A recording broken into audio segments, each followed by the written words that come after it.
So tell me, how do you balance business, family life, work life? How do you balance it all? I eliminate the balance. There is no balance. I never even think about balance. I tried. I have three kids, wife, my mom. We all live under the same roof. There ain't no balance. For me, it's rhythm. There may be days where I work longer. There may be days where like, okay, I need to spend family time. But if I'm trying to find balance, it's like trying to chase two birds at once. You're not going to catch either one. So, um, I always I believe in rhythm. Like this. Welcome to the We Got Problems podcast with co-hosts Curtis G. Martin, Rhonda L. Brown, and Khalif Johnson Sr., the one and only podcast where solutions get discussed to our community's everyday troubles. Each week, you will hear mind-blowing conversations and actionable tips and strategies that you can implement in your daily life to become more effective. We got problems and we got solutions. All right, you guys, welcome to the show. This is We Got Problems, where we discuss solutions. I'm Curtis G. Martin. I'm here with my co-host, Rhonda L. Brown, Hey, everybody. my other co-host, Khalif Johnson Sr., Peace, y'all. How y'all doing? and we got a special guest in the house today. We have Terrence Sani. Terrence, why don't you tell us a little bit about yourself? Sure. Entrepreneur, born and raised here in Houston, Texas. I'm a web and graphic designer primarily. I teach my clients and that how you present yourself is how you pay yourself. My whole goal is to bring everything out of your mind and onto the digital canvas, whether it be logo, website, flyers, graphic design. I'm your man. All right, so I guess you told us about yourself. So, but when you do web design, do you use templates or do you do custom designs? I use custom designs, one with templates. You can tell, like, I can look at a template and tell if it was a GoDaddy template, Squarespace, Weebly, or WordPress. Like, I can tell, like, I'm all about not looking the same, not acting the same, not thinking the same. So I can usually tell by default what it is. But I I might have to. wireframe, huh? I might have to fix my website because I definitely have a template. Yeah. I mean, if you don't have anything to go off of, or if you don't have a budget for a designer, cool. But with any template, you're definitely going to be limited. And I don't like my money to be like somebody else's money. So I have to have my stuff looking different. I can't have my stuff comparable. And as a business, you probably don't want your stuff looking like your competition either. So So, can an existing site be like revamped, or do you need definitely, Okay. most of my clients are actually revamps. A lot of the times, what I find in business, like a lot of people will try to design things themselves because they just don't have a budget or they think they know exactly what they want in their mind, and so they just try doing it themselves. Doesn't cost them any money, and they look at it as I'm putting in time in my business, and so they just do it themselves. And then when they get to a point where they either get the feedback that they didn't want, that they needed, or there's not getting the results that they want, and or their budget goes up, and they're like, hey, let me just afford somebody. I mean, let me just get somebody that does this professionally. But yeah, most of the stuff I do are revamps. I'm usually having to right someone's wrong, but usually, I mean, on the foundation side, that's how most people start.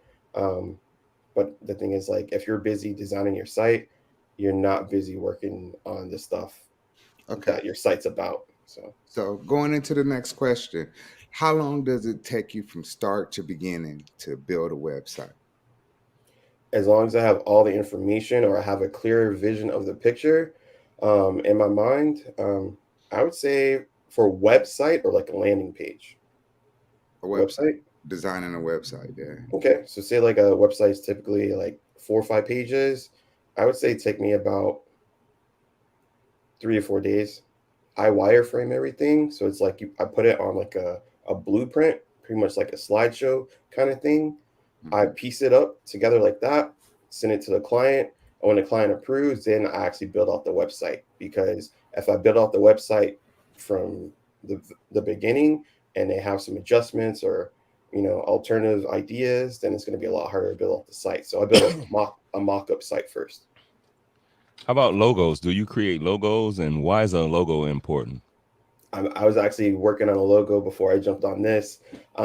Logos are important because they represent your brand. So logos are what I've been taught. Are logos are meant to identify but not explain. Like if you look at the Nike logo, you have no idea what it means, but you identify it, you associate it with clothes or with shoes or sports because you see it. So logos are all about association, but problem is a lot of people think that logos are just like, a lot of people don't know what logos are. So when I design logos, I give you like a 15-page booklet on how to use the logo, because a lot of times people are using logos wrong.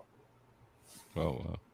So do you write So the? hey, Oh, hey, I'm I'm sorry. sorry, Rhonda, because he said a 15-page booklet on how to use logos. So I kind of wanted to jump into that a little bit. Like what do that consist of? Well, a lot of people will add like, add like a shadow or like a drop shadow and stuff to logo. But I always tell people it's just simple and make it short. A logo isn't a graphic image. A lot of times you see logos online, they have sparkles and different kind of textures and stuff. Your logo should be able to be displayed in any kind of color. Like say like we were going on a diabetes walk or charity, and you'd have all the logos on the back of the shirt.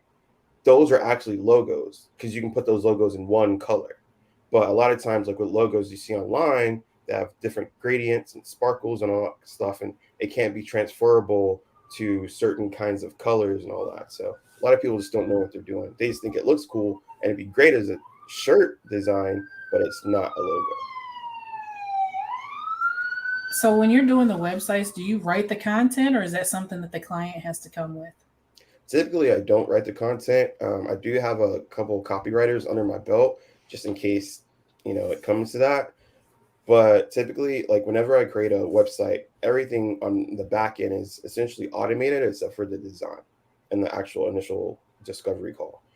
So once I'm hired to take on the project, I send them a content creation form, and it kind of like outlines like what's needed for the site. But if they need their own copy, or they don't have any copy to go off of, I'll usually like refer them to a copywriter. Okay, so do you provide like the images for the website, or how do you go about gathering everything you're going to need to build the website out? It depends on what the project is about. For example, whenever I do a mock-up site, I use stock images. For example, I did a real estate website a few weeks ago, and I didn't have any. They wanted a dedicated page for their staff members. I don't have any idea what their staff members look like, so I just did a mock-up that way that they could see. So I just used stock images for that, and then after that I used like their real legit pictures. So I hear a lot about SEO, search engine optimization. Is that something a web designer do? Is that in the copywriting? Where do that come into play, and what is it for? No problem. With SEO, that's something I don't dive in simply because I'm not an expert in it yet. It's insanely important. Go to SEO, it's something that I really don't get into. But a lot of websites nowadays, they're actually making it a lot easier for the person that doesn't have anything to go off of. They'll actually have SEO tools built inside, and tell you what to look for and tell you like, what you need to put in. That's actually going to help you rank. So a lot of websites, a lot of even like templates and stuff, um, they kind of guide you through. You just have to look for it. But almost any website builder by default will have SEO tools for the average person. And is SEO has something to do with the pictures and stuff as well? Definitely, you can add data and text because you can put a picture on a website. You won't see the words, but there's actually info attached to those words. Kind of like with the iPhone. I don't know about Android, but if you take a picture and you have your location on, it can tell you where you were, the kind of like metadata for that particular photo, and that's what Google wants. So a lot of people just upload a picture, just leave it, and it's fine. But the more info you put in it, the more it'll help you rank. So I know you said you had a couple of copyrights under your belt. Do you outsource anything else? Um, For the most part, it really just depends on how heavy my load is, but usually I don't really too often offer a service that like I can't knock out myself. If I get slammed with logos, I have someone that can handle like logos or flyers, but when it comes to mainly like websites and like a big project, I gotta be hands on. That's just how I am. I mean, I want to, not saying that I don't trust the people I refer to, but I I can depend on myself before I can depend on anybody else. So first and foremost. Okay, when you're building your websites, do you approach it for a mobile friendly site, or are you really looking for to make an impact as far as the desktop view of it? Whenever I design a website, it 100% has to be mobile responsive. So when I send them the mockup, they'll see what the mockup looks like on desktop and mobile. 9 times out of 10, people are going to look at the website on their phone before they ever get on a website or a laptop, or I mean, before they ever get on a computer. So I also make sure that, it's, and when I'm designing it, I make sure that it's not necessarily like click here, click there, click there. It's all designed with the intention of scrolling up and scrolling down, whether you're going to be on a computer or on your phone, because I feel like viewers are more conditioned to swipe up and swipe down as opposed to click on this page and click on that page. So I'm really, really heavy on the content, and it's really, really specific with the content that I put on the page. So how about when you designing a web page? I hear a lot about you need to know your Google Analytics when it comes to the web page. What is that, and what is it about? Well, to make it simple, like really ridiculously simple, Google Analytics just simply knows, just lets you, it gives you all the information on who's looking at your site, the bounce rate. Bounce rate is like if I go to your site and I'm like, I look at it, I'm like, hey, it's trash. I want to go somewhere else. It records like how long people are at your site, where they're coming from, what they're searching for, what are they clicking on the most. So Google Analytics gives you all like the meat that you need, but it's as simple as like downloading like a plugin or downloading like some software and attaching it to your website. It's pretty simple, and once you have it there, once you have it attached, it gives you everything you need. So I hear a lot about Facebook pixels. What is it and why is it important? Facebook Pixels is kind of creepy, straight up. um, Facebook Pixels, and they aren't the only people that use Pixels, but it's essentially inserting data into it's essentially attaching data to your computer or to your phone. That way, have you ever, it's almost like when you say something when you're talking to your friends and then you start seeing that ad or start seeing it on like on your computer wherever you go, you're like, I was just talking about chicken, now I'm seeing chicken ads on Facebook or chicken ads on Instagram. It's almost that kind of thing. Pixels just inserts like data. And so for example, if you wanted to track emails, like see like your open rate, like if you have an email list, every email that you send has data in there that is invisible for the normal person, but that's how you're able to track things. So it's like a lot of things with Facebook pixels, we use that with ads. That way they're retargeting. You may see that ad on Facebook, and then you may see it on a website that's not even Facebook related. You may see that ad for the rest of the day, for the rest of the next 3 days. So that's what pixels are for, mainly for retargeting and getting client information. Hmm. Okay, so when you're building out websites, right, Mhm. and you're adding different when you're adding different aspects to the site, do you incorporate a lot of third party ads, and do you do a lot of extensions to build the Um, websites out that you use? it depends on what the client wants. Typically, my bread and butter is WordPress. WordPress is almost like, the best way to explain it is it's like a website with the app store. Um, there's different websites that have different app stores and stuff, like Leave Weebly and just different applications and stuff. But WordPress is my go-to. I believe it's like 70% of all websites um, that Google searches for or whatever are on WordPress. Um, so any kind of plugins are like apps. Any kind of app that you need for functionality, um, WordPress would typically have that particular plugin or app. They're not all free; some are paid for, but I really try to get a good grasp on what the client wants, because I don't like to be too application or plugin like happy, because they'll need to be updated, and if you don't update it or if you don't have a web guy, then your website could crash. Like there's something that could go wrong. So I always try to make sure that it's more content heavy, and any kind of app that it needs is just like the cherry on top. Oh, that was pretty good, because my next question is, once a website is built, um, do you do the maintenance, or how do you keep up with the website? Like we do know that sites get hacked over time, right? How do we keep up and keep them sites safe? Do you offer that type of service? Yes, I do offer that service. It's something that I typically talk about after the website is completed. Um, as a web and graphic designer, I know most people they'll design and they're like, "Wham, bam, thank you, man. See you when I see you." Like they'll just leave you hanging. And so it's like you may have this beautiful, awesome website, but you have no idea if I want to do like a weekend sale or like a Black Friday sale. I have no idea on how to navigate through it. So I think that separates me from any other web designer that I know is I offer a screen recording. So once I'm done with the website, I do a screen recording showing you how to navigate throughout the website. That way, because when I used to do websites, there would be too much back and forth with text, with email, with phone. Like you can be like, Terrence, hey, I have this problem, blah, blah, blah.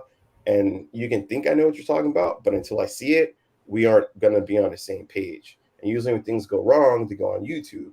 So that's why I just decided to do a screen recording, like a video, to send my clients. That way, if they have like basic issues, they have this one video that they can go to. But I do offer web maintenance. I have a couple clients where I update their plugins, their blogs, their photos, all that kind of stuff. All right, that's cool. Okay, so do you have like a portfolio for potential clients to look at before they hire you? Definitely. I have kind of, I guess you could say, kind of like two portfolios. If a client is really, really specific, or they may seem like they are unsure, then I'll send them my actual portfolio. It's like a PDF, and you can see like my book covers, my logos, my press kits, all that kind of stuff. It's more intense, more detailed. The last person I sent my portfolio to, within 5 minutes, he's like, dude, you look expensive. And I was like, well, it just depends on your problem, like, but if you go to my website, sonnycreative.com, you'll actually see websites that I created and you'll see me actually live. Like you'll see videos of me actually designing it from scratch without a template. So All right, I have one more question around the website design. What's something we're not really web designers. We getting into that field a little bit with building our own, and Rhonda does a book consultation for people, and she builds books, and then they need a landing page or a page up, and we make sure that page get up within her service, right? But what's something the people should know about web designs that we haven't asked you that you think people need to know about? I would say it isn't always necessarily the design, but you want to answer three questions like, who are you, what do you do, and what's in it for the client. You want to be able to answer those three as soon as possible, because if they don't know who you are, they're about to click that X. You're going to have your bounce rate's going to go up. So you always need to answer who you are, what you do, and what's in it for them above the fold. So above the fold is before they have to scroll down. So it's like, say like I have like a newspaper or something, and like say like this is like an old school newspaper, right? This is like they have the headlines here. This should make you want to open it. So everything that you see on the website before you scroll up is above the fold. You need to answer all those three questions right then and there. Okay, so let's get into the business questions. Do you have an accountability partner, a coach, or a mentor? If so, why? I've had several coaches. As far as accountability, I don't have I currently don't have a coach. Currently don't have an accountability partner. But I look at my accountability partners as my kids, as my family.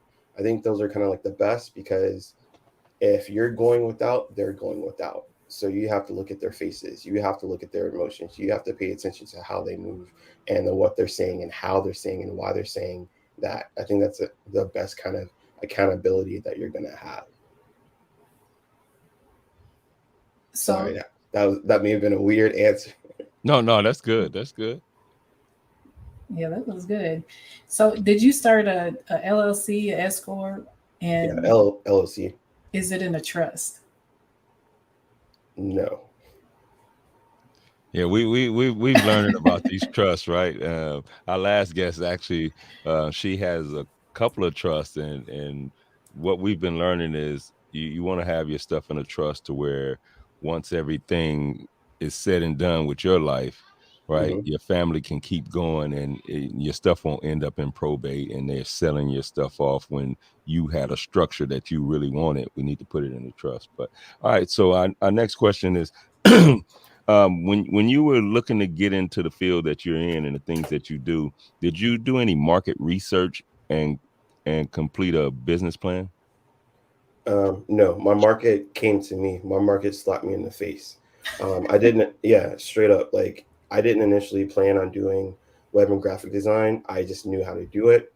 When I wrote my first book, I hired someone on Fiverr to do my cover. I got $4.99 worth. My cover was trash. And I'm like, I can't be represented like this. And so I just did my cover myself, and it blew up from there. People asked like, "Hey, who did your cover?" I'm like, "I did." And so it's like my market essentially told me what I wanted, and I work with a lot of speakers and coaches. It's primarily my audience because I just come from that background. So everything I needed to market myself, I had to design. So kind of know what speakers and coaches need to market themselves as far Hey, as your what book to was do. fire too. Thank you. I appreciate it. Yeah, yeah, yeah, yeah.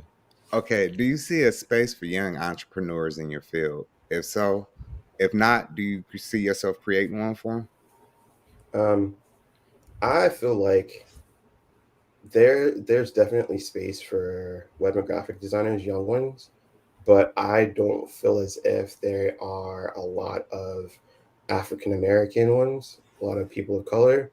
Um, there's a lot of, I don't want to say nerds, but there's a lot of like tech people online and all that in the online space and web and graphic design, but there's not a lot of African American web and graphic designers that I see that are visually out there. So So, do you monitor what others are doing in your industry, or you just not really. It's crazy because I was actually talking about this the other day. Like Bernie Mac, one of my favorite comedians, he didn't really watch too many other comedians. I don't want to say stay in your lane because I hate that saying because like I feel like roads break down and get rebuilt every single day, and if an obstacle comes in your lane, you got to switch lanes. You got to move out the way. But Bernie Mac didn't really look at other comedians. He just did what he did and worked on himself, and he became great by that.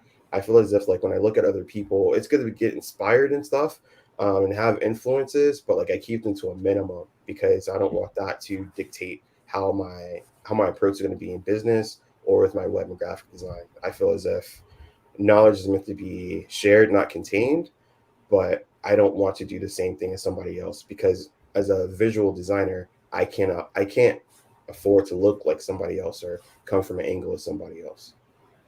All right. So, what's your why? What makes you do what you do? Um, I say my why is the pain that I had from my 9 to 5. I got fired into entrepreneurship. Um, I got into a car wreck and I called my manager roads from the roadside and I was like, "Hey, I'm not gonna be able to come in tomorrow." And he's like, "Okay, just find someone to cover your shift." And I was like, "What?" And I was like, "He doesn't care about me." So that was a straw that broke my back. And I was like, "Okay, I can't." I took my key off my keychain, and 2 weeks after the accident, I like walked around work with a loose key in my pocket. I'm like, they're gonna say something to me and make me quit, or I'm gonna get fired. One of these is gonna happen. So I got fired before I was able to give him the key by itself. But when he fired me, it was perfectly fine. I mean, I looked for a job for maybe 3 days, and after that, it's like, let me just try this by myself. And it was during the pandemic, like the summer of COVID, and no one was hiring. They were getting rid of people, and so I just decided, like, hey, I'm already doing this. I'm taking restroom breaks to send people invoices. So why don't I just do this full time? And I did it, and I haven't looked back since. Okay, so do you have an affiliate program where other marketers can make money with you? I don't have an affiliate program. Um, I and the reason why is because it could be lucrative, but not all money's good money. I don't want just anybody referring anybody to me. Um, Before when I first started, I would take on all clients and take on all of their problems. Now it's like it's really really tiny. Um, my clients don't schedule my consults. I schedule it for them. So I give them like the hours, but they don't even have a link to the schedule. Um, and that's the way like I found out that I was getting all these different people that it just wasn't going to be a good fit. If I can't perform at my best, it's going to look like crap. And I tell people I can't look good until you look good first. So if I design something for you and it looks like trash, other people are going to be like, hey, I need to stay away from him. So that's how I kind of mitigate that. So do you do any type of coaching sections, or give other people a blueprint to follow? Like, do you teach people how to be web designers? I don't really teach people how. I've never wanted to teach, and I do a lot of things like even martial arts, guitar, all that stuff, like web design. Like I've never really wanted to teach. A really, really good mentor or advisor. Um, I can tell you what's wrong with your website.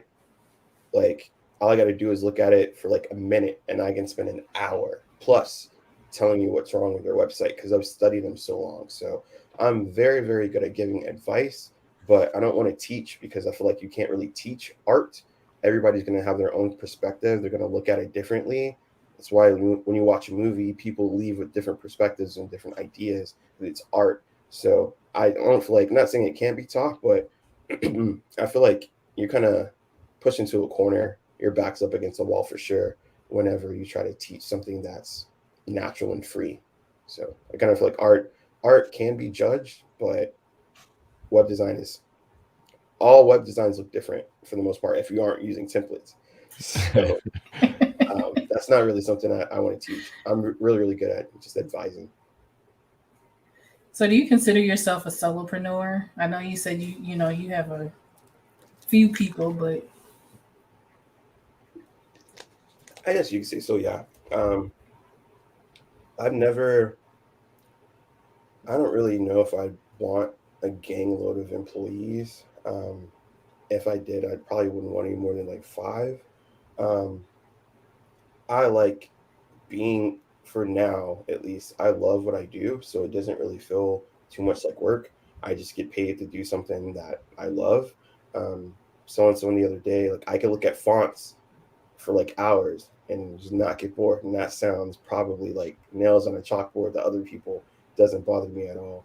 So for now, currently, I like the fact that, I'm the one that's hands on. Eventually, maybe in the future, I may like to venture out, but the way I got things going now with the automation process, I kind Mhm. of feel like PayPal is my employee, Honeybook is my employee, There we go. email is my employee, like Google Voice is my employee. I kind of feel like they're all the tools are like my employee. So So, all right, when you started off in this, like, and comparing to where you're at now, were there times that you think you wasn't going to be able to survive and make it? there there's been a few times, but I could always attach those few times to me. It was something that I did or something I accepted. Usually, and this is something I'm still learning. Usually, when you give out like a discount, all your setbacks and your shortcomings are reflective of that. Whether you're either giving a discount or you're buying something at a discount and it ends up not being what you wanted, you can't do anything but point the finger at yourself. So it's like if I give a discount and I'm like, I only charge them enough to pay this bill, and I'm like, and they're micromanaging me and I have all this work to do, then it's only on me. They didn't know, the price is the price. So Easy call. All right, this part of the show, we go into our rapid fire questions. So, a quick 20 minutes or whatever. You 20 can go. seconds. Lord have mercy. You gonna have us on here all day. 20 20 minutes of question. seconds. He said a quick that 20 minutes. sound like a marathon flyer. That was Okay, what's the most important thing you've learned in life? Nobody's gonna have your back. All right, if you could turn back the hands of time and talk to your 18-year-old self, what would you tell yourself?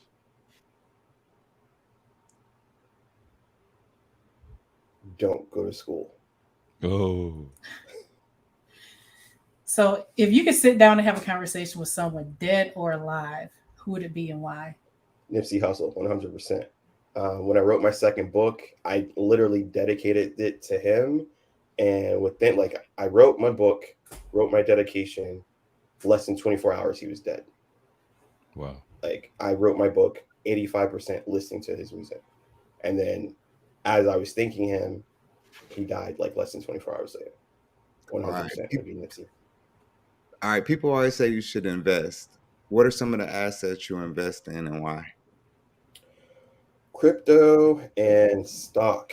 Um, I would say because you can literally see the ups and downs, and it only makes more sense to invest in things that you use every day. Um, Makes more sense to make money instead of losing money or give out money. So Earlier, you mentioned that your tools that you use is kind of your employees. What's one tool that you use that makes your company run smooth? HoneyBook, 100%. I'll refer to What's that HoneyBook? all day. HoneyBook is a CRM, so I can send my proposals, my invoices, um, set up my scheduling, all of that through HoneyBook, and they have a mobile app. Um, all my proposals are automated, so there's no separate email for invoice, separate for proposal. One email, you open up that proposal, you sign it, it automatically routes you to the invoice. So all of Right. that, 100% be HoneyBook. Okay. So if you could recommend one book, just one, what would it be? The E-Myth Revisited by Michael Gerber. It's my favorite book, probably in this world. Um, it's plain black and white. It tells you everybody has an entrepreneurial seizure, and it speaks to you whether, like, I read that book maybe twice a year, and it's probably one of the only business books, probably the only business book I read from beginning to end, with no problem. Okay. What is your best tip for making our community better? Um, for making our, what do you mean by making our community Our better? community, our community, where we're at, where we're growing up in, where we're raising our kids up at. What's your best tip on making it a better place? Um, I would say accountability. Just know that you literally are your outcome. Like what you get or what you give is what you're going to get. So everything is a direct reflection of you, your acts, your thoughts, everything.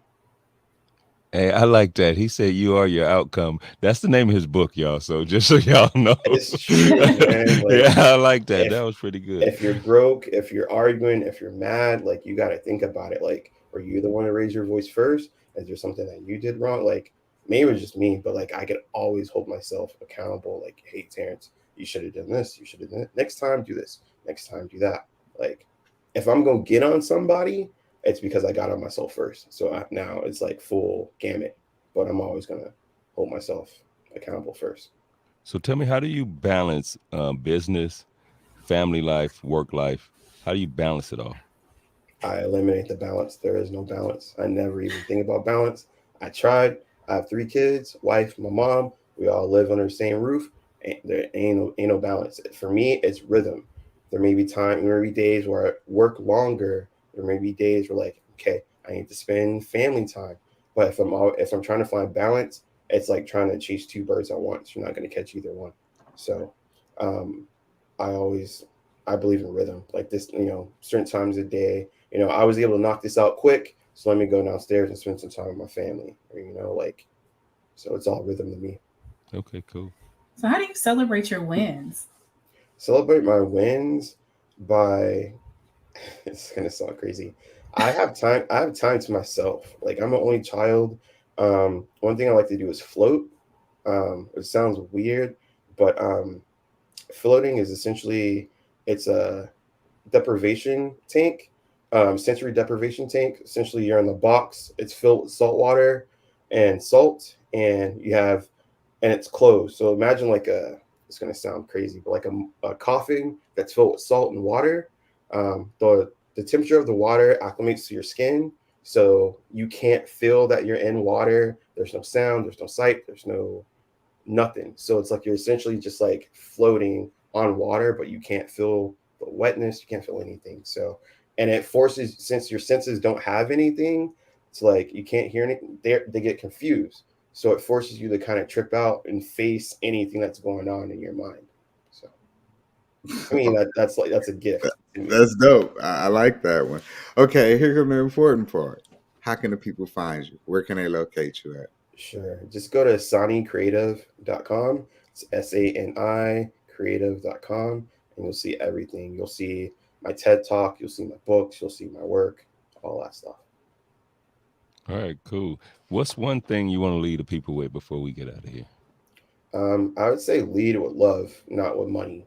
Whenever you try chasing the money, you'll realize it was never enough and it doesn't solve your problems. But whenever you lead with love, the money will always come. As simple as it sounds, the simplest stuff, everything that you need is probably hidden in plain sight. So, All right, Rhonda, what you want to leave the people with? Be good to people. There we go. How about you, Trash? What do you want to leave the people with? Yeah. I know that was horrible, huh? How about you, No. Trash? Be good to people. Treat people the way you want to be treated. Do good business. Make sure every deal you're in is something that you want to be in, and you would sign your mom up for. If you ain't signing your mom up for that deal, don't sign somebody else up for it.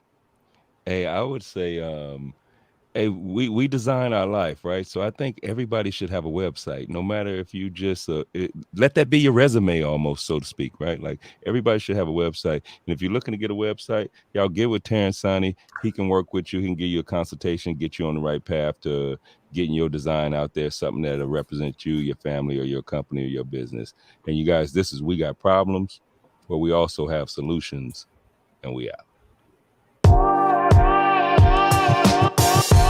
From the team at CRC Empire, we want to thank you for listening. To stay connected with us, like, share, and subscribe to the We Got Problems podcast. You can find us on social media platforms at Curtis Martin 247, at Rhonda Wrights Official, and at the_trash_vegan_. We got problems and we got solutions.